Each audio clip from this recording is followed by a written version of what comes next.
আয় আল্লাহ তুমি আমার জ্ঞান বৃদ্ধি করে দাও। শয়তান ছিল বুদ্ধিজীবী, আদম আলাইহিস সালাম ছিলেন জ্ঞানী। শয়তান শুদ্ধা। আল্লাহ পাক যখন সকলকে বললেন সবাই মিলে আদমরে সেজদা দাও, সবাই মিলে সেজদা করলো, মিস্টার ইবলিস সেজদা করলো না, কপাল পুড়লো জম্মের পোড়া। আল্লাহ পাক জিজ্ঞেস করলেন, ইবলিস রে, আমার হুকুমটা তুই মানলি না কেন? কোন জিনিস তোরে বাধা দিল আমার হুকুম অমান্য করতে? মানলি না কেন? সে বলছে, আল্লাহ পাক, এটা মানি নাই একটা বৈজ্ঞানিক কারণেই, একটি দার্শনিক কারণেই মানতে পারি নাই। কারণ হচ্ছে, তারে বানাইছো মাটি দিয়া, আমারে বানাইছো আগুন দিয়া, আমি ওর থেকে অনেক ভালো। নাউযুবিল্লাহ। তো বড় কপাল পোড়া। আগুনের গতি হলো ঊর্ধ্বমুখী, মাটির গতি নিম্নমুখী। ঊর্ধ্বগতি সম্পন্ন একটা জিনিসকে নিম্নমুখী জিনিসের সামনে মাথা নত করতে বলা তোমার একটা অবৈজ্ঞানিক অদার্শনিক হুকুম হয়ে গেছে। নাউযুবিল্লাহি মিন যালিক। আল্লাহ পাক বললেন, মরদুদ, বিতাড়িত, সব আমল বরবাদ করে দিলাম। দেখেন, অপরাধ শয়তান করেছে, অপরাধ আদম আলাইহিস সালামও করেছে। একজন অপরাধ করে শয়তান হয়ে গেল, আর একজন অপরাধ করে আল্লাহর পয়গম্বর হয়ে গেল। কারণ হলো, শয়তান বুদ্ধিজীবী, বুদ্ধির আশ্রয় নিল। আদম আলাইহিস সালাম তিনি বুদ্ধির আশ্রয় নেন নাই, তিনি আকলের, তার জ্ঞানের কাছে তিনি আশ্রয় নিয়েছেন। অর্থাৎ তিনি চিন্তা করতেছিলেন যে আল্লাহ পাক আমাকে নিষেধ করলেন একটা গাছের কাছে যেতে, আমিও গেলাম, বউও গেল, যা নিষেধ করলেন সেটা করলাম। এখন যদি আল্লাহ আমারে প্রশ্ন করেন যে আমার হুকুম অমান্য করলা কেন, কি জবাব দেব? আদম আলাইহিস সালাম জবাব খুঁজে পাচ্ছিলেন না। হযরত আদম আলাইহিস সালাম কোন আর্গুমেন্টের কাছে গেলেন না, কেঁদে কেঁদে অস্থির হয়ে যাচ্ছেন। আল্লাহ রাব্বুল আলামিন যখন প্রশ্ন করবেন, আদম রে, আমার হুকুম ভাঙলি কেন, অমান্য করলি কেন, কি জবাব দেব? আর ঠিক সেই মুহূর্তেই রব্বুল আলামিন প্রশ্ন করলেন, আদম রে, আমার হুকুম অমান্য করলে কেন? হযরতে আদম আলাইহিস সালাম কোন বুদ্ধির আশ্রয় না নিয়া তার জ্ঞান তাকে বলে দিল। আল্লাহ তাকে কালেমা শেখায় দিলেন। উদ্বুদ্ধ হয়ে তিনি আল্লাহ রাব্বুল আলামিনের সামনে মাথা নত করে দিয়ে বললেন, রব্বানা যালামনা, হে আল্লাহ, আমি আমার নফসের পরে, যালামনা আনফুসানা, আমি আমার নফসের পরে জুলম করেছি, অত্যাচার করেছি।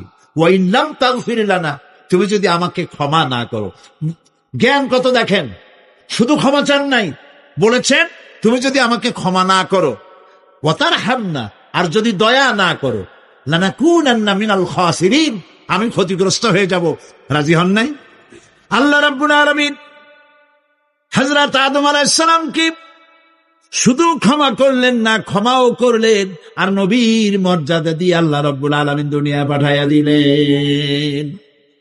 বুদ্ধি দিয়ে কাফেররা বুদ্ধির আশ্রয় গ্রহণ করে সর্বনাশ করেছে, যে পরকাল হইতে পারে না, মরে যাব, আবার উঠবো, আবার এই শরীর কেমনে তৈরি হবে, এইটা তাদের বুদ্ধিতে কুলায় নাই। কিন্তু বুদ্ধি দিয়া চিন্তা করলে বোঝা যাইতো যে হ্যাঁ, পরকাল একটা হইতে পারে। আর একটা কথা বলি, সেটা হলো এই, বহুত মানুষ আছে পরকাল বিশ্বাস করে না, আছে না? এমন আছে। এখন আমরা বিশ্বাস করি পরকাল, আমরা কারা কারা বিশ্বাস করি? হাত উঁচু করে দেখান তো। আলহামদুলিল্লাহ বলি, বলেন আলহামদুলিল্লাহ। এখন যারা বিশ্বাস করে না তাদেরকে জানাতে চাই, আমরা যারা পরকালে বিশ্বাস করি, তাহলে পরকাল যদি না হয়, কিয়ামত যদি না হয়, বিচার আচার যদি কিছু না হয়, আমরাও বেঁচে গেলাম, আপনারাও বেঁচে গেল। কিন্তু সত্য সত্যই যদি পরকাল একটা হয়, বিচার যদি হয়, আমরা বেঁচে যাব, ফেসে যাবা তোমরা। প্রিয় ভাই সব, আল্লাহ রাব্বুল আলামিন সুন্দর করে বুঝাচ্ছেন। দেখো, এই যে সারা বছর এই যে ইটা কি বলে পরকাল কেন হবে, এটা বুদ্ধি দিয়ে চিন্তা করো, জ্ঞান দিয়ে চিন্তা করো। সারা বছর ব্যবসা করার পর হিসাব নিকাশের একটা দিন আসে, আসে না? পড়েন, আসে কিনা? হিসাব নিকাশের একটা দিন আসে সারা বছর ব্যবসা করার পর, সারা বছর লেখাপড়া করার পর, তারপরে কি বলে পরীক্ষা দেওয়ার একটা দিন আসে, আসে না?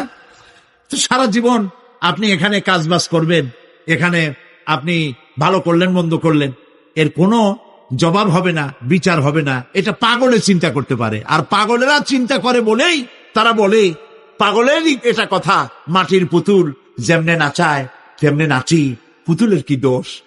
মরিয়া দেখেন, এই গান যারা বিশ্বাস করে মরিয়া দেখেন অবস্থাটা কি হয়। ফেরেশতারা আইসা ধোপায় যেমন কাপড় আশ্রায়, ওই রকম ঠ্যাং ধরিয়া কবরের মধ্যে আশ্রাবে আর বলবে যেমনে আশ্রায় তেমনে আশ্রাই, ফেরেশতার কি দোষ?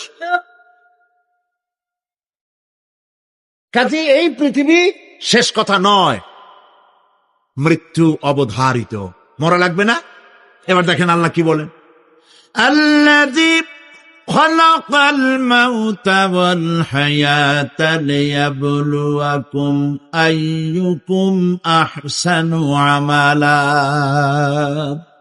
আল্লাহ পাক বলছেন, আমি মৃত্যু আর জীবন সৃষ্টি করেছি। কেন করেছি? লক্ষ্য করুন, লিয়াবলুয়াকুম, যাতে করে আমি তোমাদেরকে পরীক্ষা করে নিতে পারি। কি ব্যাপারে? আইয়ুকুম আহসানু আমালা, আমলের দিক থেকে, নেক কাজের মধ্য থেকে, ভালো কাজ এবং খারাপ কাজের মধ্য থেকে। আইয়ুকুম আহসানু আমালা, ভালো কাজের দিক থেকে তোমাদের মধ্যে কে উত্তম, কে ভালো মানুষ, এইটার পরীক্ষা নেওয়ার জন্য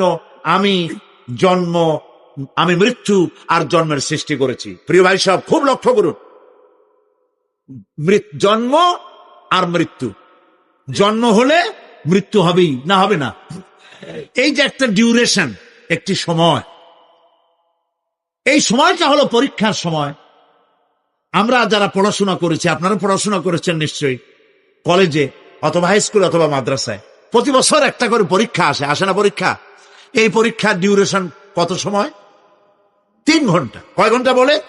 3 ঘন্টা। এই 3 ঘন্টা পরীক্ষা দিতে গিয়ে আপনারা কি কোনো ছাত্রকে দেখেছেন যে প্রশ্নপত্র সামনে নিয়ে গল্প করতেছে, প্রশ্নপত্র সামনে নিয়ে তাস খেলে, জুয়া খেলে, আর একদিকে তাকায় থাকে?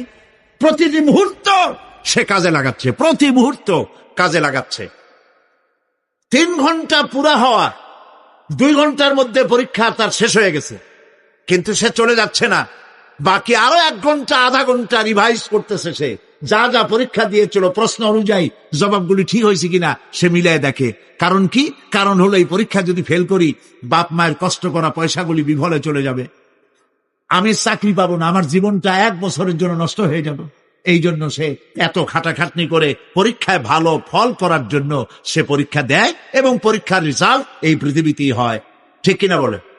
খাতা দেখতে যতদিন লাগে তারপরে পরীক্ষা হয়।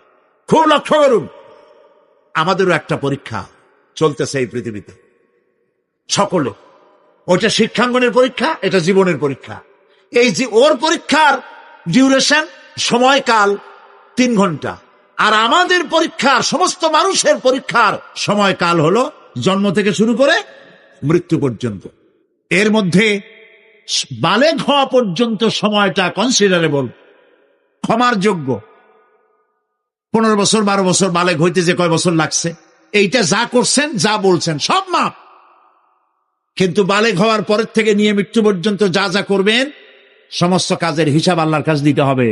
একটা প্রশ্ন করি আপনাদের কাছে, রাগ করবেন না তো? বলবেন যে কথা বলতে তো আপনি আসছেন, আমাদের দিয়ে খাটান কেন? এরকম চিন্তা করবেন না তো? প্রশ্নটা হচ্ছে এই, বলেন তো দেখি, পৃথিবীর মধ্যে সব চাইতে মূল্যবান জিনিস, দামি জিনিস কোনটা? হ্যাঁ, ইখতিলাফ হয়ে গিয়েছে, ইখতিলাফ হয়েছে। কেউ বলেছে যৌবন, কেউ বলেছে কোরআন, কেউ বলেছে ইসলাম। আর যারা বেশি বুদ্ধি রাখে তারা খামোশ, তারা কথা বলে নাই। কোনটা কইয়া কোন জ্বালা চুপ করে থাকাই ভালো। সব থেকে মূল্যবান জিনিসের নাম সময়। সব থেকে মূল্যবান জিনিসের নাম কি? এবার বলেন, এই পৃথিবীর মানুষ সব থেকে অপচয় করে কোন জিনিসে? সময়ে। সময়ের অপচয় আমরা যা করি। আমি সেদিন পুলিশ লাইনে আমার একটা বক্তব্য ছিল, কয়েক হাজার পুলিশ ছিল সেখানে, জুমার দিন। আমি বলছিলাম জুমার আগে তাদের সামনে, আজ আপনাদেরকে বলি, বাড়িতে আজকে রাত্রে ক্যালকুলেটর না থাকে যদি কাগজ কলম হাতে নেন। জীবনের 15 বছর বাদ দেন, এখন আপনার বয়স এখন যা, এই বয়সে প্রতিদিন ওই যৌবন প্রাপ্তির পর থেকে নিয়ে এই পর্যন্ত প্রতিদিন টেলিভিশনের সামনে নাটক দেখার জন্য, সিনেমা দেখার জন্য, ন্যাশনাল জিওগ্রাফি দেখার জন্য, ডিসকভারি দেখার জন্য, স্পোর্টস দেখার জন্য প্রতিদিন কয়েক ঘন্টা টিভির সামনে আপনি বসেন। এরপরে আপনি এগুলিকে সপ্তাহে কয় ঘন্টা হয়, মাসে কয় ঘন্টা হয়, বছরে কয় ঘন্টা হয়, বয়স এখন আপনার 50 বছর। আল্লাহ পাক বলেন, লক্ষ্য করে দেখো, সমুদ্রের লবণাক্ত পানিগুলি বাষ্পীয় আকারে মেঘমালায় পরিণত করে দেই, আর বাতাসকে হুকুম করি মেঘটাকে টেনে নিয়ে যাও অমুক জায়গায়। আল্লাহ যেখানে বৃষ্টি দিতে চান, বাতাস মেঘকে ঠেলে নিয়ে সেখানে নিয়ে আসে। বৃষ্টির পানিগুলি পড়ল। আল্লাহ পাক বলেন, আকাশের সেই বৃষ্টির পানি দিয়া মরা জমিনকে আমি জিন্দা করে দিলাম। ফাআহইয়ানা বিহিল আরদা বাদা মাউতিহা, এই মৃত্যু জমিনকে আমি জিন্দা করলাম। সেখানে তুমি বীজ বপন করলে, সেই বীজগুলি, বীজের মাথা ফাটাইয়া চারাগুলি কে বাড়ি করে দিল? মাটির আস্তরণ, মাটির আস্তরণের মধ্যে কদুর বিচি, লাউর বিচি। আপনারা কদু কন না লাউ বলেন? যেটাই হোক, বুঝলেই হইল, কদু অথবা লাউ একই কথা। অথবা যে কোনো শাক সবজি, উদ্ভিদ, এর চারা, এর বীজ মাটিতে দেওয়া হলো। মাটিটা ফেটে চারা, যে পাতা দুটো বেরিয়ে আসলো, এই পাতা কি শক্ত না নরম? তাহলে মাটিটা ফাটাইয়া পাতা দুটো বাইর করে দিল কে? সুবহানাল্লাহ বলে। মরা জমিন থেকে, মরা জমিনে বৃষ্টির পানি দিয়ে জমিনটাকে জিন্দা করে তার ভিতর থেকে আমি এভাবে করে জিন্দা করি, উদ্ভিদগুলিকে জিন্দা করে দেই। ঠিক একইভাবে কাযালিকান নুশুর, এইভাবে করে কিয়ামতে তোমাদেরকে উঠানো হবে। সুবহানাল্লাহ। লাল শাক দেখছেন? লাল শাক খান না আপনারা? বিচিগুলো ছোট ছোট, বিচিগুলি ছড়ায় দেন, দেখবেন কয়েকদিনের মধ্যে মাটির থেকে সব উদ্গত হয়ে যাবে।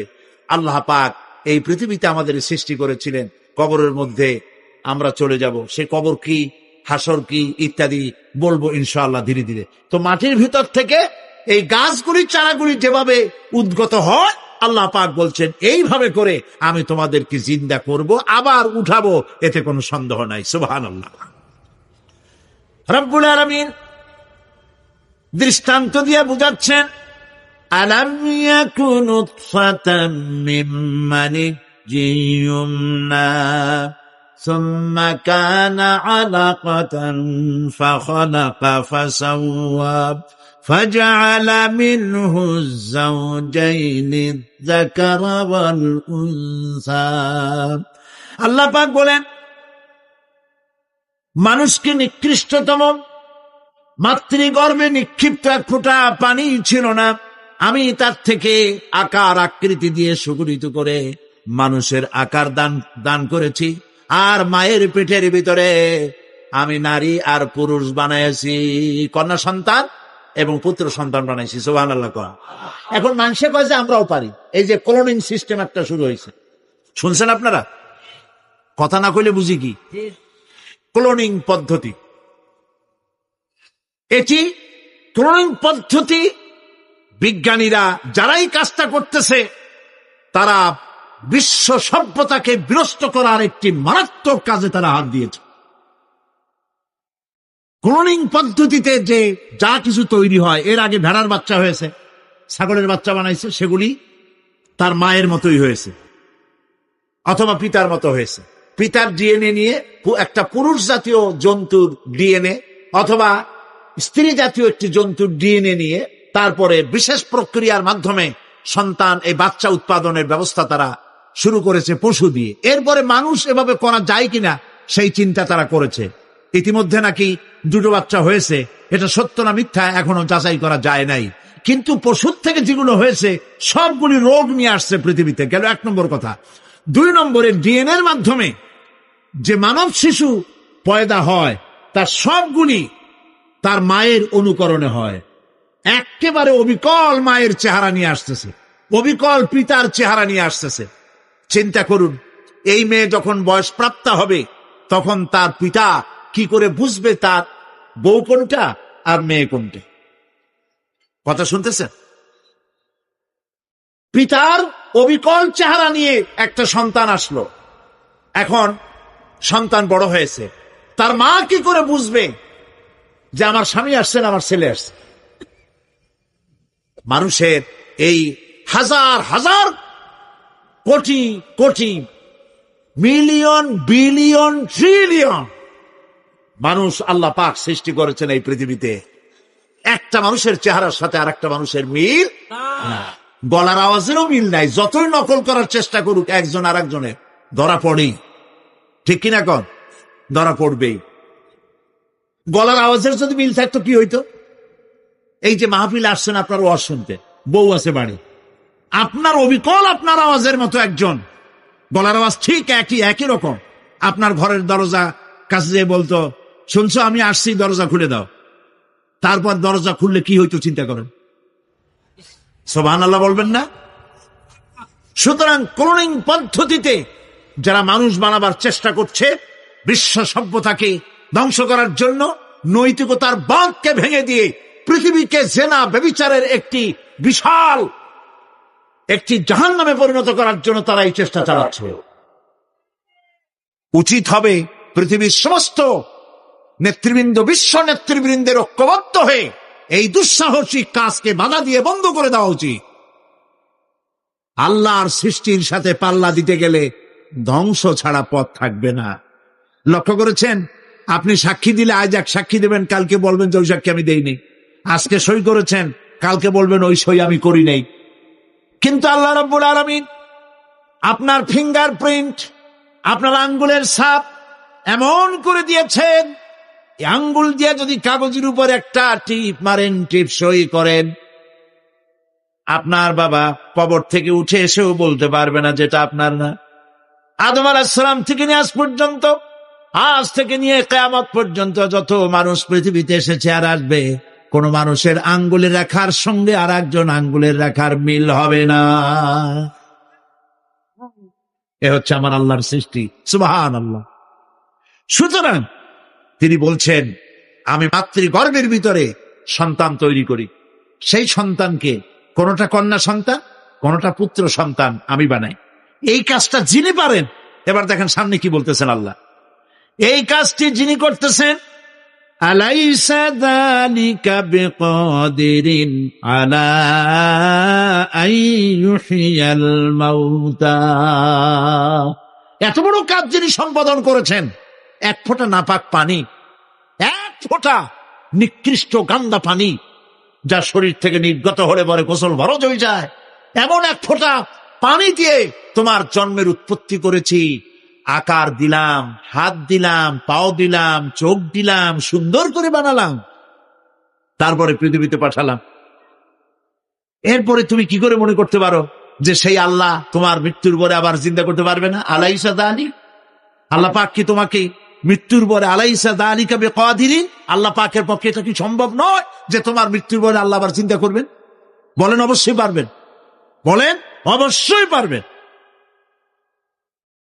প্রিয় ভাই সব, আল্লাহ পাকের পরে বলছে, ইয়া আইয়ুহান নাসু ইন কুনতুম ফি রাইবিম মিনাল বা'সি ফাইন্না খালাকনাকুম মিন তুরাব।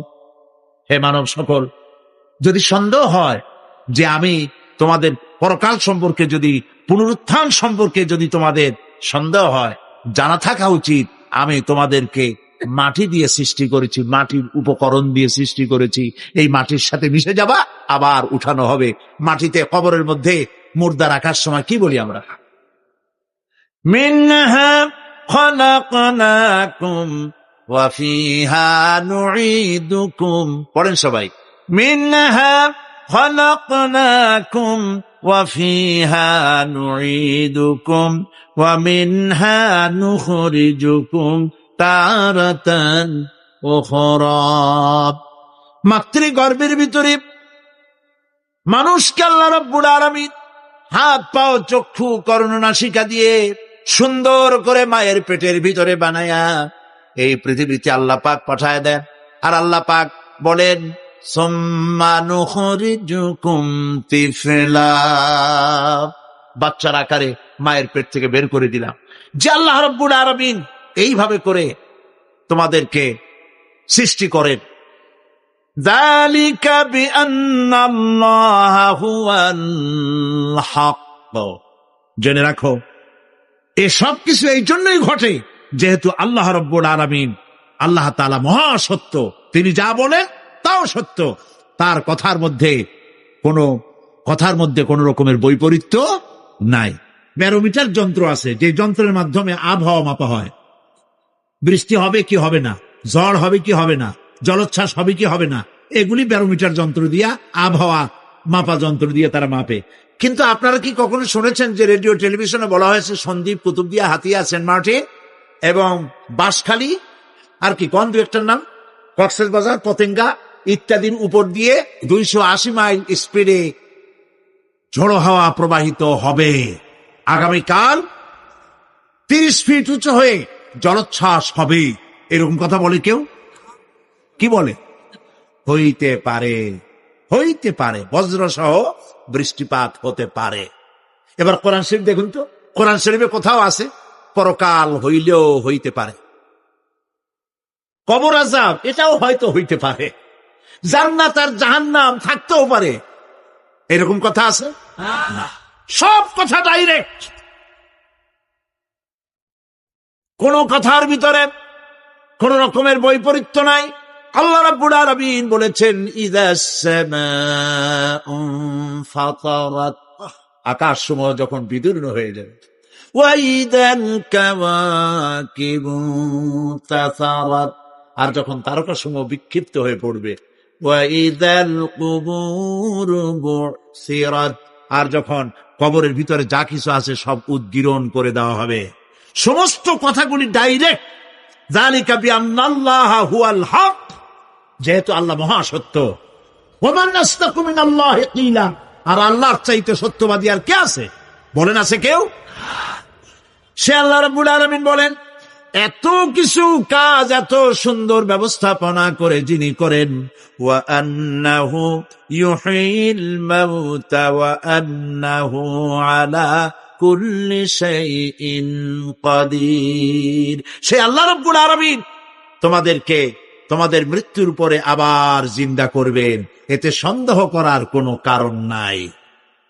وَأَنَّ السَّاعَةَ آتِيَةٌ لَا رَيْبَ فِيهَا وَأَنَّ اللَّهَ يُبْعَثُ مَنْ فِي الْقُبُورِ, আল্লাহ পাক বলছেন অবশ্যই কিয়ামত আসবে, তাকে কেউ বিন্দুমাত্র এতে কোনো সন্দেহ নাই। আর وَأَنَّ اللَّهَ يُبْعَثُ مَنْ فِي الْقُبُورِ, আর আল্লাহ পাক অবশ্যই কবরে যা কিছু আছে সব বের করে নিয়ে আসবেন। কান্নাহুম জারাদুম মুনতাশির, যেমন আপনারা দেখছেন কিনা এই যে যখন বন্যা বলে, পানি টানি যখন ওঠে, বন্যা না কি বলে, তুফান, বন্যা ইত্যাদি যখন হওয়ার সম্ভাবনা হয়, তখন মাটি থেকে, গ্রাম্য পরিবেশে দেখা যায় মাটি থেকে পোকামাকড় গুলি এভাবে উঠতে থাকে। দেখছেন না? আপনারা দেখছেন কিনা? পাখাওয়ালা পিঁপড়াগুলি এভাবে সব উঠতে থাকে। কান্নাহুম জারাদুম মুনতাশির, এইভাবে করে পোকামাকড় পতঙ্গগুলি যেভাবে মাটি থেকে উদ্গত হতে থাকে, সমস্ত খবরগুলি থেকে মানুষগুলি এভাবে উদ্গত হয়ে যাবে। পরকালের জীবন যে হবে এতে কোনো সন্দেহ নাই, সেই ব্যাপারে আল্লাহ পাক বলছেন, আআনতুম আশাদ্দু খালকান আমিস সামাউ বানাহা, তোমরা যে পুনরুত্থান সম্পর্কে অস্বীকার করো, এবার চিন্তা করো, তোমারে বানানো কঠিন না ওই মহা আকাশটা বানানো কঠিন? কোনটা কঠিন বলেন না আপনারা, কোনটা কঠিন? আপনারা একটু তাকায় দেখেন তো, এই যে বিশাল প্যান্ডেল, এই প্যান্ডেলে খুঁটি আছে না নাই? আছে কিনা? কতগুলা খুঁটি গুনতে আপনার আধা ঘন্টা খানে সময় লাগবে, ঠিক না?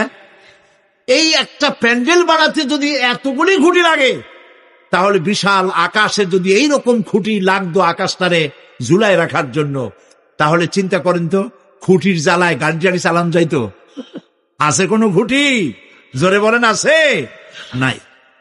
ওই আকাশটাকে আল্লাহ পাক বলছেন আনতুম আশাদ্দু খালকান আমিস সামাউ বানাহা, তোমারে বানানো কঠিন নয় বিশাল আকাশ বানানো কঠিন? কোনটা কঠিন ছিল? তো ওই আকাশটা বানানোই তো আল্লাহ পাকের কাছে সহজ হয়ে গেছে। তাহলে তোমারে একবার বানাইয়া যে একবার বানাতে পেরেছেন তিনি আবার জিন্দা করতে পারবেন না, এই চিন্তা কেন করো?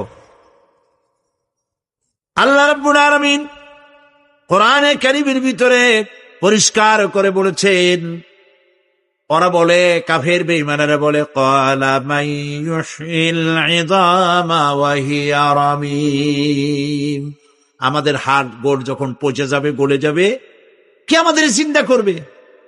জবাবে আল্লাহ পাক বলেন, হে নবী আপনি বলুন, কুল ইউহয়িয়াল্লাযী আনশাহা আউওয়ালা মাররা, আপনি বলে দিন যে আল্লাহ রাব্বুল আলামিন একবার তোমাকে সৃষ্টি করেছেন, প্রথমবার যিনি সৃষ্টি করেছেন দ্বিতীয়বার মৃত্যুর পরে আবার তিনি জিন্দা করবেন। কেন বিশ্বাস করো না? সুতরাং এই যে আল্লাহ পাক মানুষকে জীবন দিয়েছেন, এই জীবনের পরে মৃত্যু, মৃত্যুর পরে আবার আমাদের সকলকে উঠতে হবে এবং আল্লাহ পাকের দরবারে আমাদেরকে উপস্থিত হতে হবে। এই কথাগুলি যারা অস্বীকার করে, পরকাল যারা মানে না, তাদের সম্পর্কে আল্লাহ পাক বলছেন, والذين كذبوا بآياتنا ولقاء الآخرة حبطت أعمالهم, আল্লাহ পাক বলেন যারা পরকালকে অস্বীকার করেছে, আখিরাত যারা মানে না, তাদের জিন্দেগীর সকল আমলগুলিকে আল্লাহ পাক বরবাদ করে দিবেন। পরকালের বিশ্বাসের উপরে ভিত্তি করেই মানুষের চরিত্র ভালো হইতে বলেন পারে। একটা দৃষ্টান্ত দেই, একটা দৃষ্টান্ত। এই যে যারা চুরি করে, ডাকাতি করে, সন্ত্রাস করে মানুষ মারে, এখন তো আল্লাহর রহমতে সন্ত্রাস বন্ধ হয়েছে, হয় নাই? হয়েছে কিনা? সন্ত্রাস বন্ধ হয়েছে, আলহামদুলিল্লাহ বলে। এই সন্ত্রাসগুলি করে কি জন্যে? এদের ধারণা নাই যে আল্লাহ পাক আমাদেরকে উঠাইতে পারবে, আমাদের মৃত্যু হবে, পরকালের চিন্তা নাই বলেই তারা এই কাজটা করে। চাঁদাবাজি, মাস্তানি, কে আপনাকে ঠেকাবে? পুলিশের ভয় আপনি ঘুষ নেবেন না, পুলিশে দেখে ফেলবে। অথবা কোন পুলিশ মনে করলো যে আমার ঊর্ধ্বতন অফিসার তো দেখেন আমি ঘুষ নেই। এরা যাতে অন্যায় না করে, অফিসাররা, গভর্নমেন্টের লোকেরা অন্যায় না করে, জনগণ অন্যায় না করে, সেই জন্য এন্টি করাপশন ডিপার্টমেন্ট রাখা হয়েছে, দুর্নীতি দমন বিভাগ। দুর্নীতি যাতে না করে সেই জন্য দুর্নীতি দমন বিভাগ। দুর্নীতি দমন বিভাগ যেন দুর্নীতি না করে সেজন্য এন্টি করাপশন। এখন দুর্নীতি যাতে না হয়, ওই দমন বিভাগের দুর্নীতি বন্ধ করার জন্য যারে বানানো হলো, তারাও যাতে আবার দুর্নীতি না করে সেই জন্য এন্টি করাপশন। কত এন্টি বানাবেন? কর ঠিকাইতে পারবেন না, ঠেকাতে পারবেন না। পুলিশ দিয়া, বিডিআর দিয়া, আর্মি দিয়া পিটাইয়া, ঠেঙ্গাইয়া, মাইরের স্রোতে লুলা বানাইয়াও মানুষের চরিত্র ভালো বানাইতে পারবেন না। মানুষের চরিত্র কেমনে ভালো বানানো হবে? 5 কোটি টাকা বলে যে হুজুর অমুক অফিসার খুব ভালো, টাকা পয়সা খায় না। আরে ভাই, কত খায় না তাই কর, কদ্দুর হইলে খায়, এরকম লোকও আছে। তবে হ্যাঁ, আল্লাহর মেহেরবানি ভালো অফিসারও আছে, আলহামদুলিল্লাহ বল। আমাদের দেশে ভালো অফিসার, জোরে কন আলহামদুলিল্লাহ বল। সেই জন্য রাতের আধারে কোটি কোটি টাকার অফার আসছে, কেউ দেখে না। এইখান থেকে, এই টাকার খাওয়া থেকে, অথবা জেনা করা থেকে, অথবা মদ পান করা থেকে গোল্ডেন অপরচুনিটি, সুযোগ আসছে। জেনা করা যায়, মদ খাওয়া যায়, টাকা নেওয়া যায়, অবৈধ টাকা। এই অপরাধ থেকে বাঁচাতে পারে একমাত্র পরকালের জবাবদেহিতা, আখিরাতের ভয়। আল্লাহর কাছে আমাকে জবাবদিহি করতে হবে, এই ভয় ছাড়া আর কোনো কিছুই মানুষের এই বিপদ থেকে মানুষের চরিত্র ভালো বানাইতে পারে না। মানুষের চরিত্র ভালো বানাবার জন্য এটাই হচ্ছে একমাত্র পথ। সেই জন্য আল্লাহ পাক আখিরাতের জীবন রেখেছেন, উঠতে সেখানে হবেই। এই পৃথিবীতে একবার যখন আসছি, আমাদেরকে জিন্দা আল্লাহ করবে এবং সমস্ত কথাগুলির জবাব আল্লাহর কাছে দিতে হবে। পরকালের ব্যাপারে আল্লাহ পাক একটা ঐতিহাসিক যুক্তি দিয়েছেন, অনেক যুক্তি কোরআনে কারিমে দিয়েছেন। আরেকটি যুক্তি আপনারা শোনেন, একেবারে ঐতিহাসিক যুক্তি। আল্লাহ পাক বলছেন, মহান আল্লাহ তাআলা আখিরাতের বাস্তবতা সম্পর্কে একদিকে যেমন তারা সৃষ্টির কলা কৌশল সম্পর্কে বলেছেন, আর একদিকে মানুষকে চিন্তা ভাবনা করতে বলেছেন।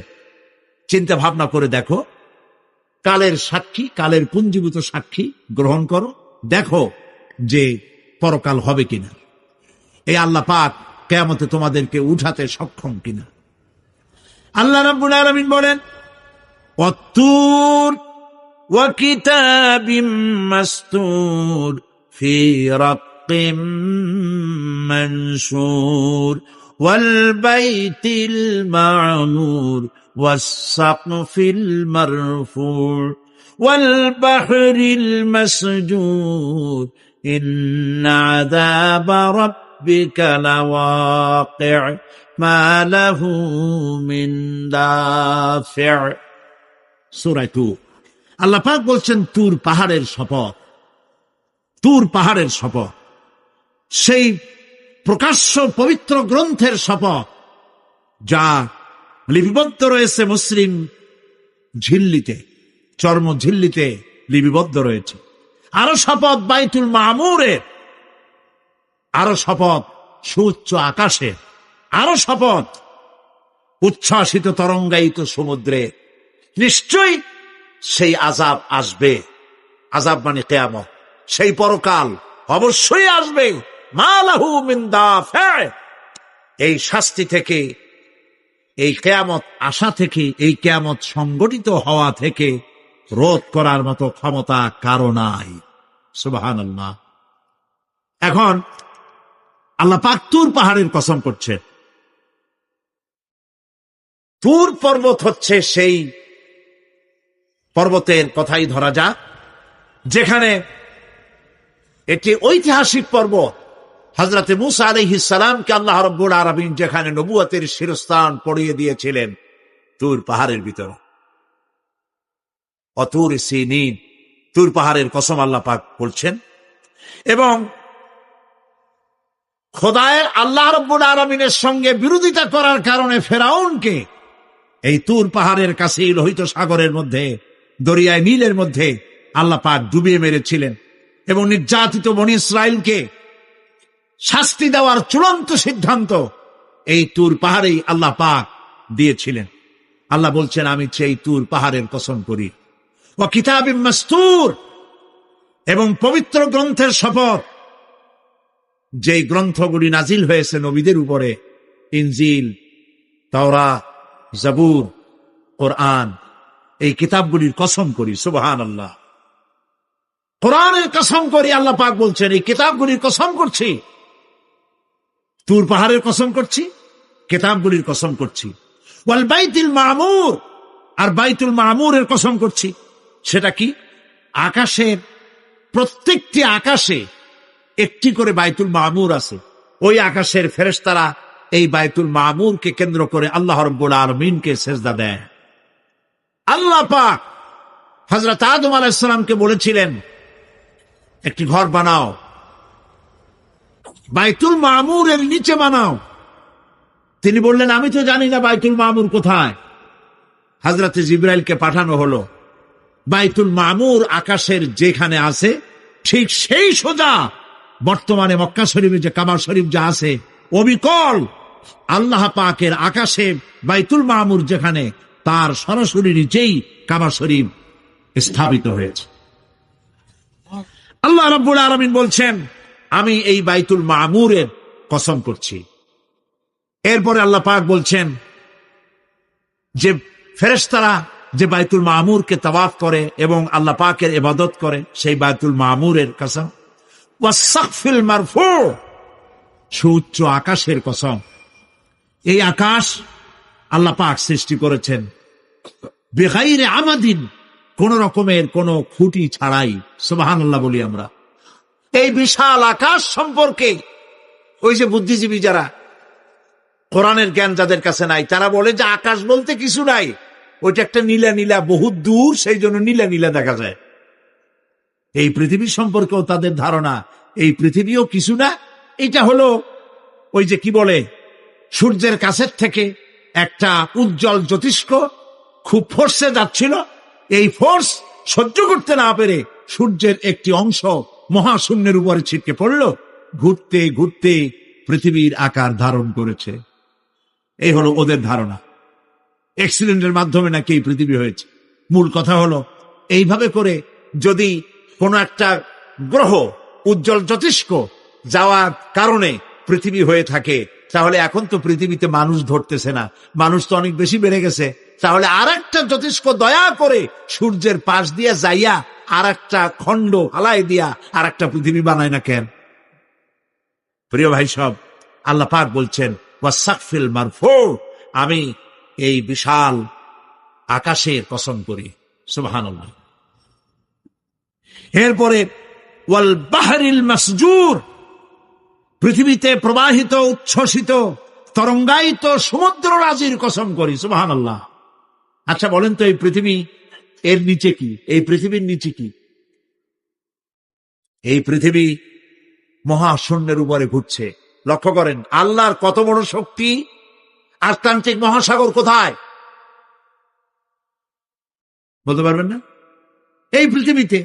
আটলান্টিক মহাসাগর কোথায়? এই পৃথিবীতে। আটলান্টিক মহাসাগর, প্রশান্ত মহাসাগর, ভূমধ্য সাগর, যত সাগর আর মহাসাগর সব এই পৃথিবীতে। এই পৃথিবী অসংখ্য পাহাড়, অসংখ্য সমুদ্র আর অসংখ্য মানবরাজি নিয়ে লাটিমের মতো ঘুরতেছে। সুবহানাল্লাহ। মহাশূন্যের উপর, মহাশূন্যের উপরে লাটিম যেমন ঘোরে, পৃথিবী তেমন ঘোরে, অথচ মানুষগুলো ছিটকে পড়ে যায় না, পানিগুলি উড়ে কোথাও পড়ে যায় না। সুবহানাল্লাহ বলতে ইচ্ছে করে না। আল্লাহ রাব্বুল আলামিন সূরা ইয়াসিনের মধ্যে বলেছেন লাশ-শামসু ইয়ানবাগি লাহা আন তুদরিকাল কমারা ওয়ালাল লাইলু সাবিকুন নাহার ওয়া কুল্লুন ফি ফালাকিন ইয়াসবাহুন। সূর্য চন্দ্রের অধিকার নষ্ট করতে পারে না। রাত দুপুরের সময় সূর্য উঠবে না, দিনের দুপুর বেলায় চন্দ্র উদিত হয়ে সূর্যের আলোকে নিষ্প্রভ করতে পারে না। চন্দ্র সূর্যের আগে যেতে পারে না, সূর্য চন্দ্রের আগে যেতে পারে না, কারো গায়ে কারো ধাক্কা লাগে না। অসংখ্য তারকারাজি উড়ে বেড়াতেছে, কারো সাথে কারো কোনো ধাক্কা নাই, কোনো সংঘর্ষ নাই। মহাশূন্যের উপরে সূর্য চন্দ্র যেমন ঘোরে, ওয়া কুল্লুন ফি ফালাকি ইয়াসবাহুন, চাঁদ আর সূর্য যেমন ঘোরে, মহাশূন্যে যা আছে তাও ঘোরে। এই পৃথিবীটা মহাশূন্যের উপরে, গোটা পৃথিবী, সমস্ত সমুদ্র আর মহাসমুদ্র নিয়ে সব ঘুরতেছে। সুবহানাল্লাহ। ওয়াল বাহরিল মাসজুর, তরঙ্গায়িত উচ্ছ্বসিত সমুদ্র রাজির কসম করি। সমুদ্র সন্দ্বীপ যাওয়ার সময় কেমন অবস্থা হয় যদি তুফানে পড়েন? দাল্লা মান তাদউনা ইল্লা ইয়াহু, সকলের কথা মানুষ ভুলে যায়। মৌজুন কাল জিবাল, পাহাড়ের মতো যখন ঢেউগুলো আসতে থাকে সবাই সব ভুলে যায়, তখন মনে পড়ে শুধু আল্লাহ। হিসাব নিকাশের একটা দিন আসে, আসে না? পড়েন আসে কিনা? হিসাব নিকাশের একটা দিন আসে সারা বছর ব্যবসা করার পর, সারা বছর লেখাপড়া করার পর, তারপরে কি বলে পরীক্ষা দেওয়ার একটা দিন আসে, আসে না? তো সারা জীবন আপনি এখানে কাজবাজ করবেন, এখানে আপনি ভালো করলেন মন্দ করলেন, এর কোনো জবাব হবে না, বিচার হবে না। এটা পাগলে চিন্তা করতে পারে, আর পাগলেরা চিন্তা করে বলেই তারা বলে, পাগলেরই এটা কথা, মাটির পুতুল যেমনে নাচায় তেমনে নাচি, পুতুলের কি দোষ? মরিয়া দেখেন, এই গান যারা বিশ্বাস করে মরিয়া দেখেন অবস্থাটা কি হয়। ফেরেশতারা আসা ধোপায় যেমন কাপড় আশ্রায়, ওই রকম ঠ্যাং ধরিয়া কবরের মধ্যে আশ্রাবে আর বলবে যেমনে আশ্রায় তেমনে আশ্রাই, ফেরেশতার কি দোষ? কাজে এই পৃথিবী শেষ কথা নয়, মৃত্যু অবধারিত, মরা লাগবে না। এবার দেখেন আল্লাহ কি বলেন, আল্লাযী খালাকাল মাউতা ওয়াল হায়াতা লিয়াবলুয়াকুম আইয়ুকুম আহসানু আমালা। আল্লাহ পাক বলছেন আমি মৃত্যু আর জীবন সৃষ্টি করেছি কেন করেছি লক্ষ্য করুন, লিয়াবলুয়াকুম, যাতে করে আমি তোমাদেরকে পরীক্ষা করে নিতে পারি। কি ব্যাপারে? আইয়ুকুম আহসানু আমালা, আমলের দিক থেকে, নেক কাজের মধ্য থেকে, ভালো কাজ এবং খারাপ কাজের মধ্য থেকে, আইয়ুকুম আহসানু আমলা, ভালো কাজের দিক থেকে তোমাদের মধ্যে কে উত্তম, কে ভালো মানুষ, এইটার পরীক্ষা নেওয়ার জন্য আমি মৃত্যু আর জন্মের সৃষ্টি করেছি। প্রিয় ভাই সব খুব লক্ষ্য করুন, জন্ম আর মৃত্যু, জন্ম হলে মৃত্যু হবেই, না হবে না। এই যে একটা ডিউরেশন, একটি সময়, এই সময়টা হলো পরীক্ষার সময়। আমরা যারা পড়াশোনা করেছি, আপনারা পড়াশোনা করেছেন নিশ্চয়ই, কলেজে অথবা হাই স্কুল অথবা মাদ্রাসায় প্রতি বছর একটা করে পরীক্ষা আসে না পরীক্ষা? এই পরীক্ষার ডিউরেশন কত সময়? 3 ঘন্টা। কয় ঘন্টা বলে? 3 ঘন্টা। এই 3 ঘন্টা পরীক্ষা দিতে গিয়ে আপনারা কি কোন ছাত্রকে দেখেছেন যে প্রশ্নপত্র সামনে নিয়ে গল্প করতেছে, প্রশ্নপত্র সামনে নিয়ে তাস খেলে, জুয়া খেলে, আর একদিকে তাকায় থাকে? প্রতিটি মুহূর্ত সে কাজে লাগাচ্ছে, প্রতি মুহূর্ত কাজে লাগাচ্ছে। 3 ঘন্টা পুরা হওয়া, 2 ঘন্টার মধ্যে পরীক্ষা তার শেষ হয়ে গেছে, কিন্তু সে চলে যাচ্ছে না, বাকি আরো 1 ঘন্টা আধা ঘন্টা রিভাইজ করতেছে। সে যা যা পরীক্ষা দিয়েছিল প্রশ্ন অনুযায়ী জবাবগুলি ঠিক হয়েছে কিনা সে মিলাই দেখে। কারণ কি? কারণ হলো এই পরীক্ষা যদি ফেল করি, বাপ মায়ের কষ্ট করা পয়সাগুলি বিফলে চলে যাবে, আমি চাকরি পাবো না, আমার জীবনটা 1 বছরের জন্য নষ্ট হয়ে যাবে। এই জন্য সে এত খাটাখাটনি করে পরীক্ষায় ভালো ফল করার জন্য সে পরীক্ষা দেয়, এবং পরীক্ষার রেজাল্ট এই পৃথিবীতেই হয়। ঠিক কিনা বলে? খাতা দেখতে যতদিন লাগে তারপরে পরীক্ষা হয়। খুব লক্ষ্য করুন, আমাদেরও একটা পরীক্ষা চলতেছে এই পৃথিবীতে, সকলে। ওটা শিক্ষাঙ্গনের পরীক্ষা, এটা জীবনের পরীক্ষা। এই যে ওর পরীক্ষার ডিউরেশন, সময়কাল 3 ঘন্টা, আর আমাদের পরীক্ষার, সমস্ত মানুষের পরীক্ষার সময়কাল হলো জন্ম থেকে শুরু করে মৃত্যু পর্যন্ত। এর মধ্যে বালেগ হওয়া পর্যন্ত সময়টা কনসিডারেবল, ক্ষমার যোগ্য। 15 বছর 12 বছর বালেগ হইতে যে কয় বছর লাগছে, এইটা যা করছেন যা বলছেন সব মাপ। কিন্তু বালেগ হওয়ার পরের থেকে নিয়ে মৃত্যু পর্যন্ত যা যা করবেন সমস্ত কাজের হিসাব আল্লাহর কাছে দিতে হবে। একটা প্রশ্ন করি আপনাদের কাছে, রাগ করবেন না তো? বলবেন যে কথা বলতে তো আপনি আসছেন, আমাদের দিয়ে খাটান কেন? এরকম চিন্তা করবেন না তো? প্রশ্নটা হচ্ছে, বলেন তো দেখি, পৃথিবীর মধ্যে সব চাইতে মূল্যবান জিনিস, দামি জিনিস কোনটা? ইখতিলাফ হয়ে গিয়েছে, ইখতিলাফ হয়েছে। কেউ বলেছে যৌবন, কেউ বলেছে কোরআন, কেউ বলেছে ইসলাম। আর যারা বেশি বুদ্ধি রাখে তারা খামোশ, তারা কথা বলে নাই। কোনটা কইয়া কোন জ্বালা, চুপ করে থাকাই ভালো। সব থেকে মূল্যবান জিনিসের নাম সময়। সব থেকে মূল্যবান জিনিসের নাম কি? এবার বলেন, এই পৃথিবীর মানুষ সব থেকে অপচয় করে কোন জিনিসে? সময়ে। সময়ের অপচয় আমরা যা করি। আমি সেদিন পুলিশ লাইনে আমার একটা বক্তব্য ছিল, কয়েক হাজার পুলিশ ছিল সেখানে, জুমার দিন। আমি বলছিলাম জুমার আগে তাদের সামনে, আজ আপনাদেরকে বলি, বাড়িতে আজকে রাত্রে ক্যালকুলেটর না থাকে, যদি কাগজ কলম হাতে নেন, জীবনের 15 বছর বাদ দেন, এখন আপনার বয়স এখন যা, এই বয়সে প্রতিদিন ওই যৌবন প্রাপ্তির পর থেকে নিয়ে এই পর্যন্ত প্রতিদিন টেলিভিশনের সামনে নাটক দেখার জন্য, সিনেমা দেখার জন্য, ন্যাশনাল জিওগ্রাফি দেখার জন্য, ডিসকভারি দেখার জন্য, স্পোর্টস দেখার জন্য প্রতিদিন কয় ঘন্টা টিভির সামনে আপনি বসেন। এরপরে আপনি এগুলিকে সপ্তাহে কয় ঘন্টা হয়, মাসে কয় ঘন্টা হয়, বছরে কয় ঘন্টা হয়, বয়স এখন আপনার 50 বছর। আল্লাহ পাক বলেন, লক্ষ্য করে দেখো, সমুদ্রের লবণাক্ত পানিগুলি বাষ্পীয় আকারে মেঘমালায় পরিণত করে দেই, আর বাতাসকে হুকুম করি মেঘটাকে টেনে নিয়ে যাও অমুক জায়গায়। আল্লাহ যেখানে বৃষ্টি দিতে চান, বাতাস মেঘকে ঠেলে নিয়ে সেখানে নিয়ে আসে, বৃষ্টির পানিগুলি পড়ল। আল্লাহ পাক বলেন, আকাশের সেই বৃষ্টির পানি দিয়া মরা জমিনকে আমি জিন্দা করে দিলাম। ফাআহিয়ানা বিহিল আরদা বাদা মাউতিহা, এই মৃত্যু জমিনকে আমি জিন্দা করলাম। সেখানে তুমি বীজ বপন করলে, সেই বীজগুলি, বীজের মাথা ফাটাইয়া চারাগুলি কে বাইর করে দিল? মাটির আস্তরণ, মাটির আস্তরণের মধ্যে কদুর বিচি, লাউর বিচি। আপনারা কদু কন না লাউ বলেন? যেটাই হোক, বুঝলেই হইল, কদু অথবা লাউ একই কথা। অথবা যে কোনো শাক সবজি, উদ্ভিদ, এর চারা, এর বীজ মাটিতে দেওয়া হলো। মাটিটা ফেটে চারা, যে পাতা দুটো বেরিয়ে আসলো, এই পাতা কি শক্ত না নরম? তাহলে মাটিটা ফাটাইয়া পাতা দুটো বাইর করে দিল কে? সুবহানাল্লাহ বলে। মরা জমিন থেকে, মরা জমিনে বৃষ্টির পানি দিয়ে জমিনটাকে জিন্দা করে তার ভিতর থেকে আমি এভাবে করে জিন্দা করি, উদ্ভিদগুলিকে জিন্দা করে দেই। ঠিক একইভাবে কাযালিকান নুশুর, এইভাবে করে কিয়ামতে তোমাদেরকে উঠানো হবে। সুবহানাল্লাহ।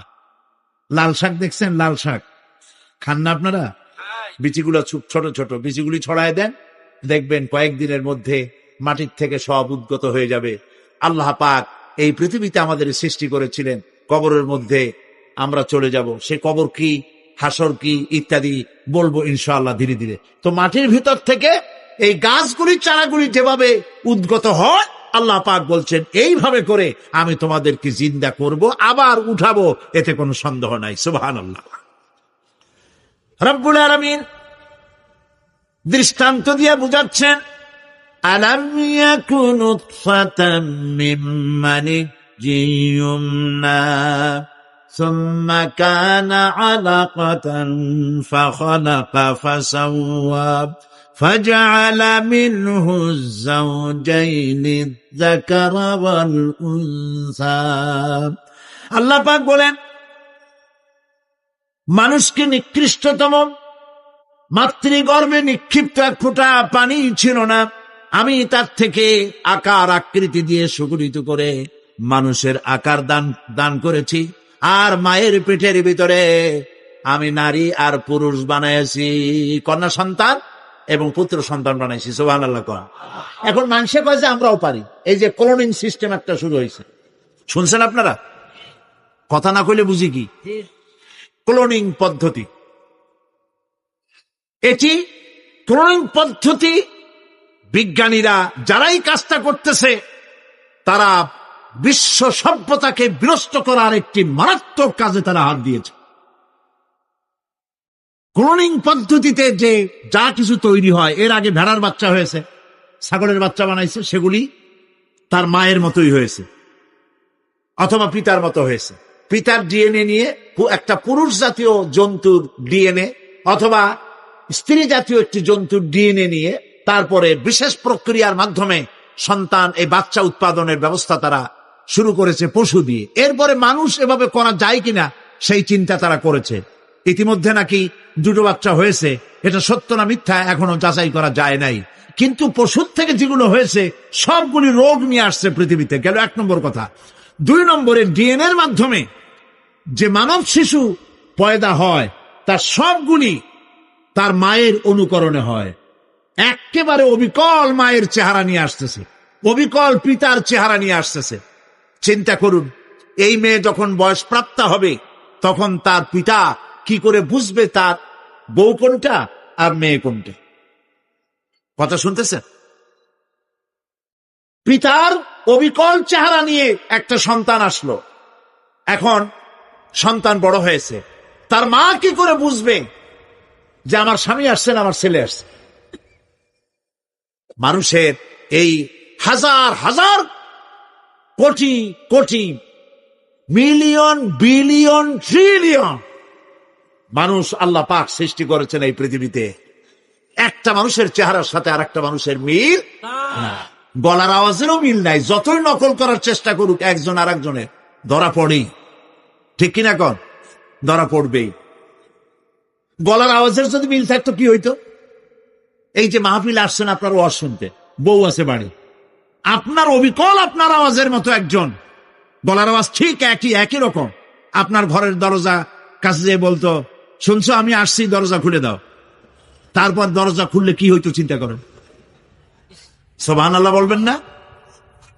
সুতরাং ক্লোনিং পদ্ধতিতে যারা মানুষ বানাবার চেষ্টা করছে, বিশ্ব সভ্যতাকে ধ্বংস করার জন্য, নৈতিকতার বাঁধকে ভেঙে দিয়ে পৃথিবীকে জেনা ব্যভিচারের একটি বিশাল একটি জাহান্নামে পরিণত করার জন্য তারা এই চেষ্টা চালাচ্ছে।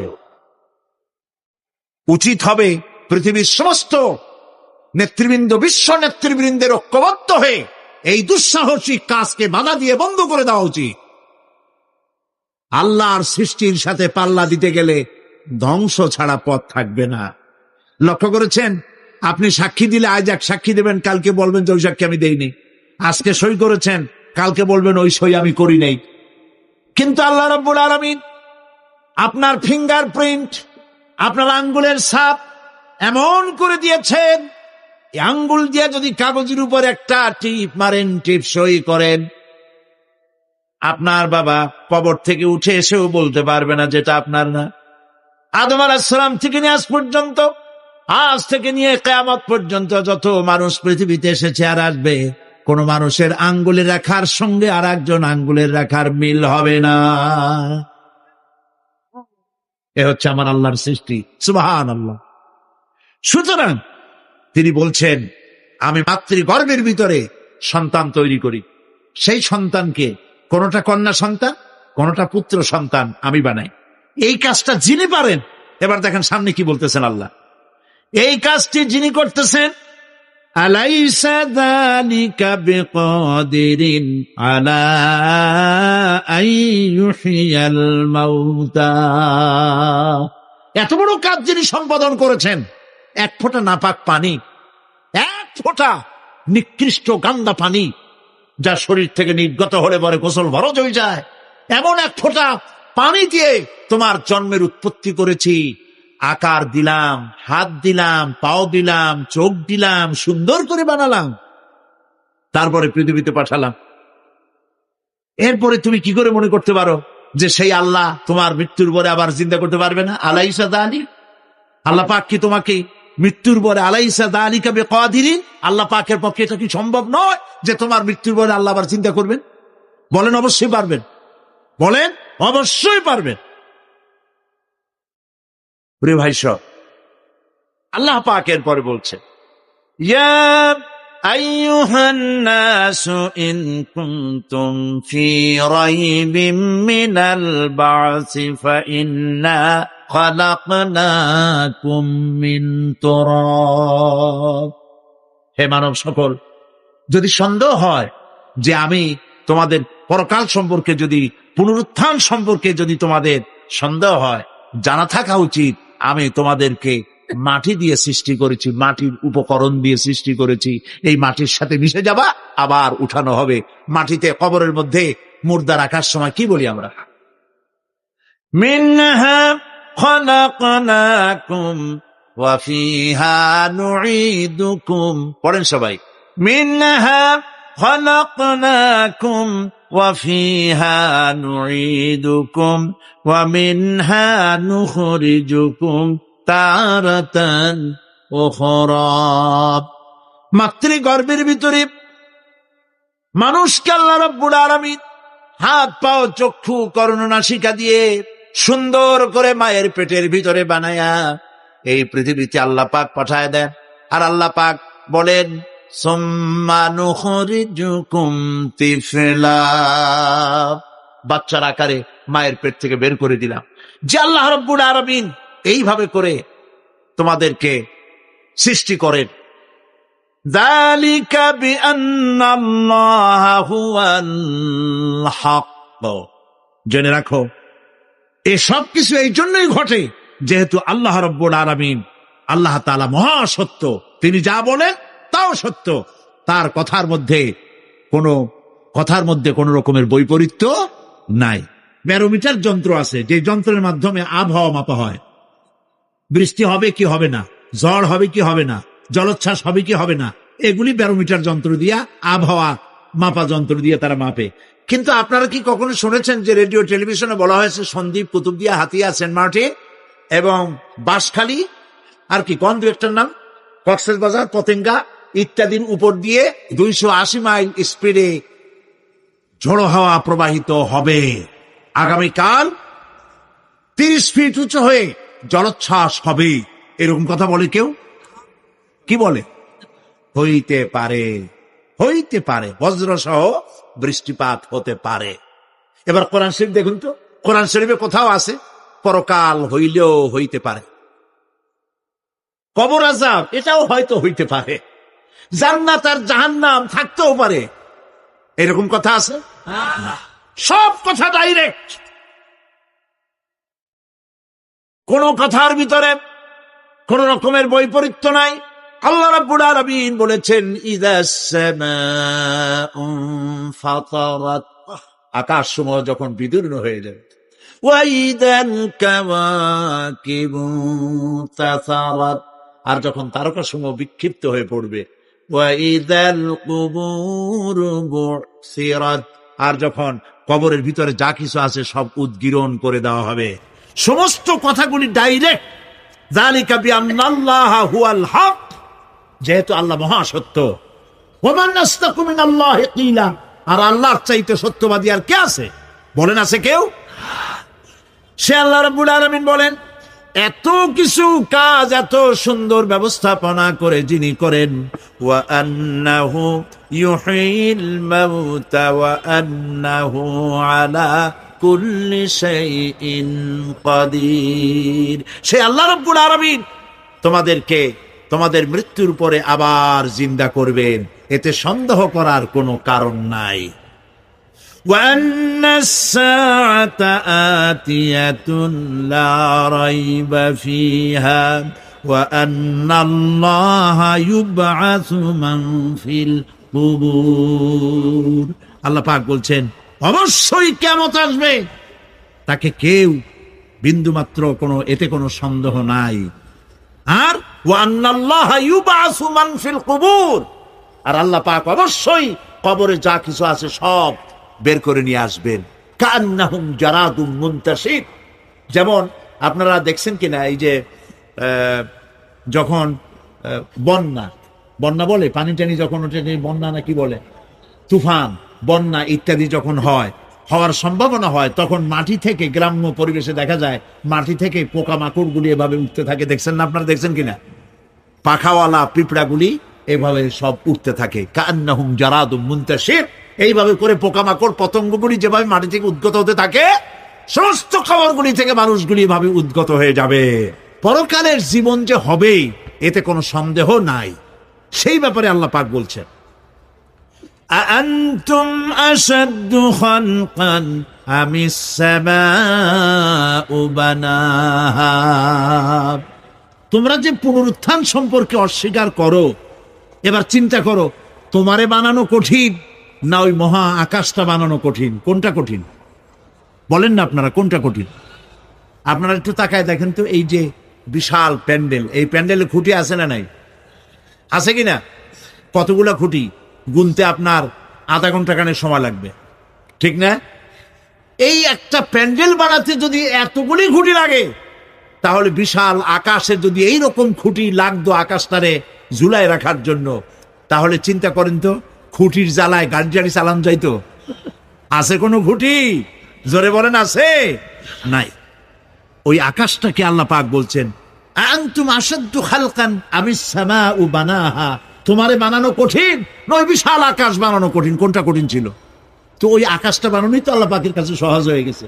তাহলে তোমারে একবার বানাইয়া যে একবার বানাতে পেরেছেন তিনি আবার জিন্দা করতে পারবেন না, এই চিন্তা কেন করো?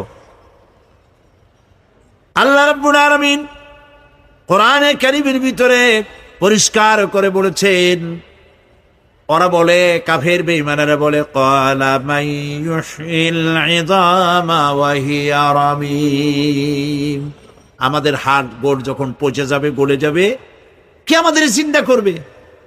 জবাবে আল্লাহ পাক বলেন, হে নবী আপনি বলুন, কুল ইউহয়িয়াল্লাযী আনশাহা আউওয়ালা মাররা, আপনি বলে দিন যে আল্লাহ রাব্বুল আলামিন একবার তোমাকে সৃষ্টি করেছেন, প্রথমবার যিনি সৃষ্টি করেছেন দ্বিতীয়বার মৃত্যুর পরে আবার তিনি জিন্দা করবেন।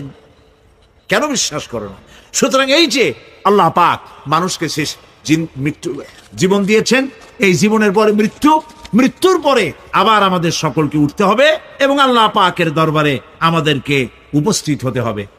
এই কথাগুলি যারা অস্বীকার করে, পরকাল যারা মানে না, তাদের সম্পর্কে আল্লাহ পাক বলছেন, ওয়াল্লাযীনা কাযযাবু বিআয়াতিনা ওয়া লিকাইল আখিরাতি হাবিতাত আমালুহুম। আল্লাহ পাক বলেন, যারা পরকালকে অস্বীকার করেছে, আখিরাত যারা মানে না, তাদের জিন্দেগীর সকল আমলগুলিকে আল্লাহ পাক বরবাদ করে দিবেন। পরকালের বিশ্বাসের উপরে ভিত্তি করেই মানুষের চরিত্র ভালো হইতে বলেন পারে। একটা দৃষ্টান্ত দেই, একটা দৃষ্টান্ত। এই যে যারা চুরি করে, ডাকাতি করে, সন্ত্রাস করে মানুষ মারে, এখন তো আল্লাহর রহমতে সন্ত্রাস বন্ধ হয়েছে, হয় নাই? হয়েছে কিনা? সন্ত্রাস বন্ধ হয়েছে, আলহামদুলিল্লাহ বলে।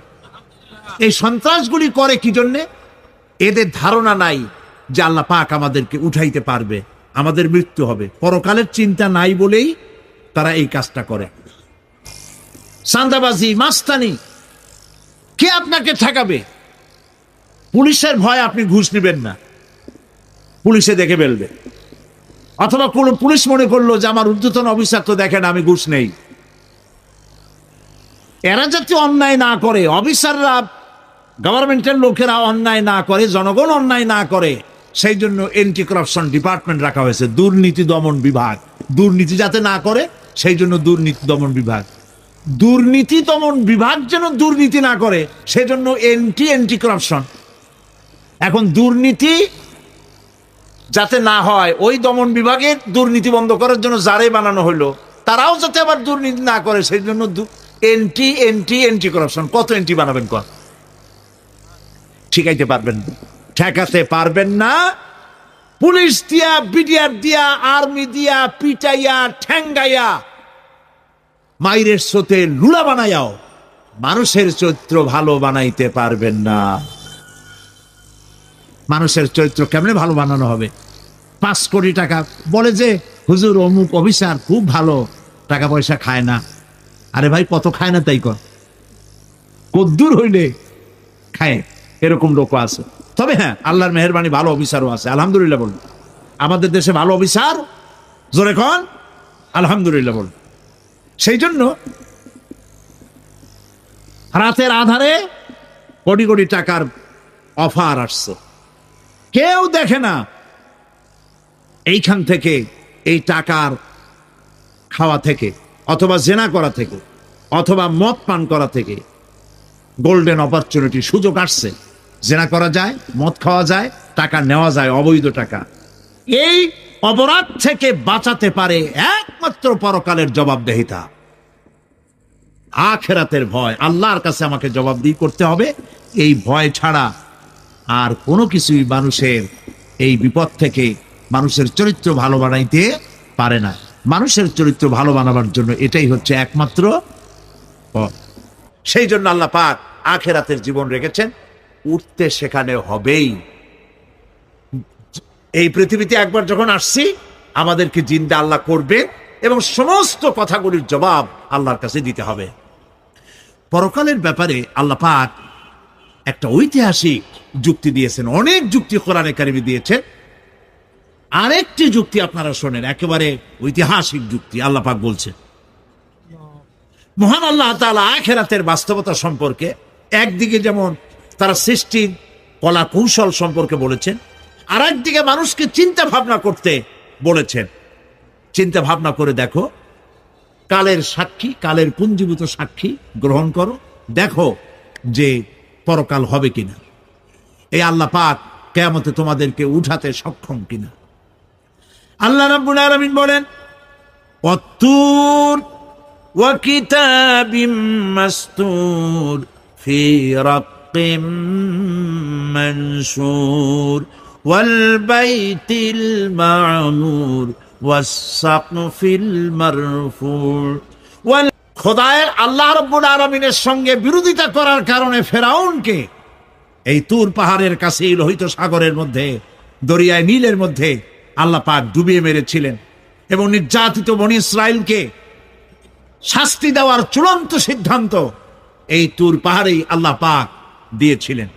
আল্লাহ বলছেন, আমি সেই তুর পাহাড়ের কসম করি, ওয়া কিতাবিম মাসতুর, এবং পবিত্র গ্রন্থের শপথ, যেই গ্রন্থগুলি নাজিল হয়েছে নবীদের উপরে, ইনজিল, তাওরাত, জাবুর, কোরআন, এই কিতাবগুলির কসম করি। সুবহানাল্লাহ। কোরআনের কসম করি, আল্লাহ পাক বলছেন এই কিতাবগুলির কসম করছি, তুর পাহাড়ের কসম করছি, কিতাবগুলির কসম করছি। ওয়াল বাইতুল মামুর, আর বাইতুল মামুরের কসম করছি। সেটা কি? আকাশের প্রত্যেকটি আকাশে একটি করে বাইতুল মামুর আছে। ওই আকাশের ফেরেশতারা এই বাইতুল মামুরকে কেন্দ্র করে আল্লাহ রাব্বুল আলামিনকে সেজদা দেয়। আল্লাহ পাক হযরত আদম আলাইহিস সালামকে বলেছিলেন, একটি ঘর বানাও, বাইতুল মামুরের নিচে বানাও। তিনি বললেন, আমি তো জানি না বাইতুল মামুর কোথায়। হযরত জিবরাইলকে পাঠানো হলো, বাইতুল মামুর আকাশের যেখানে আছে ঠিক সেই সোজা বর্তমানে মক্কা শরীফে যে কাবা শরীফ যা আছে, অবিকল আল্লাহ পাকের আকাশে বাইতুল মামুর যেখানে, তার সরাসরি নিচেই কাবা শরীফ স্থাপিত হয়েছে। আল্লাহ রাব্বুল আলামিন বলছেন, আমি এই বাইতুল মামুরের কসম করছি। এরপরে আল্লাহ পাক বলছেন যে ফেরেশতারা যে বাইতুল মামুরকে তাওয়াফ করে এবং আল্লাহ পাকের ইবাদত করে, সেই বাইতুল মামুরের কসম। ওয়াস-সাকফিল মারফু, সুউচ্চ আকাশের কসম। এই আকাশ আল্লাহ পাক সৃষ্টি করেছেন বিগাইরে আমাদিন, কোন রকমের কোন খুঁটি ছাড়াই। সুবহানাল্লাহ বলি আমরা। এই বিশাল আকাশ সম্পর্কে ওই যে বুদ্ধিজীবী যারা, কোরআনের জ্ঞান যাদের কাছে নাই, তারা বলে যে আকাশ বলতে কিছু নাই, ওইটা একটা নীলা নীলা, বহুত দূর, সেই জন্য নীলা নীলা দেখা যায়।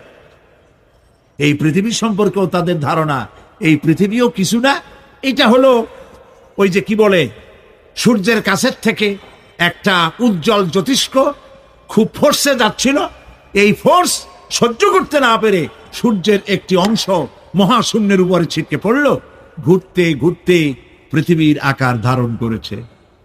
এই হলো ওদের ধারণা। অ্যাক্সিডেন্টের মাধ্যমে নাকি এই পৃথিবী হয়েছে। মূল কথা হলো, এইভাবে করে যদি কোনো একটা গ্রহ উজ্জ্বল জ্যোতিষ্ক যাওয়ার কারণে পৃথিবী হয়ে থাকে, তাহলে এখন তো পৃথিবীতে মানুষ ধরতেছে না, মানুষ তো অনেক বেশি বেড়ে গেছে, তাহলে আর একটা জ্যোতিষ্ক দয়া করে সূর্যের পাশ দিয়া যাইয়া আর একটা খণ্ড হালাই দিয়া আর একটা পৃথিবী বানায় না কেন?